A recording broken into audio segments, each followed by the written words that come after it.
So this is a very important thing, guys. So so the allowance for doubtful accounts. So like when these companies sell on they make sales on credit and the companies get paid in credit, there are a certain percentage of these sales that won't be collected. These are uncollectible accounts. So like because of the reality that these credit sales, some of these sales won't ever be collected. Um, there's collections of these debts and these credits. These credits will never be collected.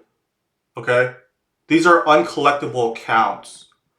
The company that sells on credit, like they've accepted credit, if they were all if they were all paying with cash, if they were all paying with cash, um, then there would be no allowance for doubtful accounts.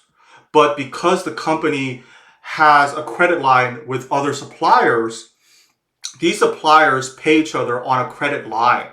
So they have credit.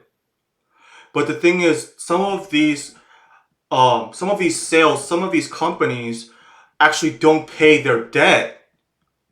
So they have a uncollectible amount. Like there, some of these debts are uncollectible. So like this is a really important part about this whole thing is these uncollectible accounts.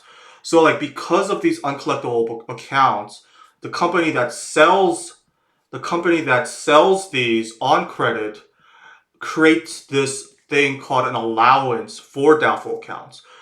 And this allowance for doubtful accounts is actually a contra asset account that sort of exists, and then at the end of the accounting cycle they zero out this account, so then that account becomes zero, but they've actually created this allowance ahead of time.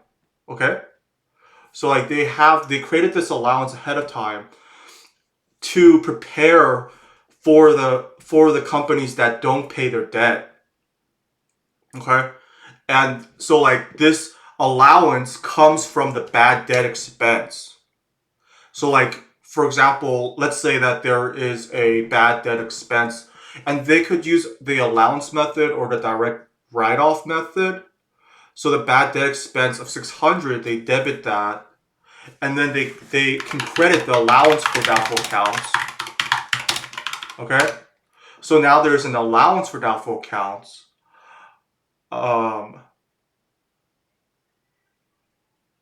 okay, so like let's say that well the allowance has been created. There's a credit in the allowance count. So like let's say that there was a write-off of $600, or let's say there's a write-off of $400. Okay, so like they have an AR. They've created this account receivable, the expected payment, but they've actually not been able to make that payment. Unfortunately, you know. So the AR would actually have to be uh, the AR would have to be credited. Okay, and then the allowance for doubtful accounts would have to be debited. So like say like it's just $400, right? So like $400, the AR would go down for $400. The allowance for doubtful accounts would go up.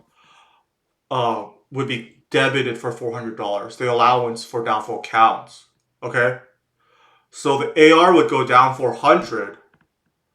Um, and then and then because that AR would never be collected, it's an uncollected amount that's been written off.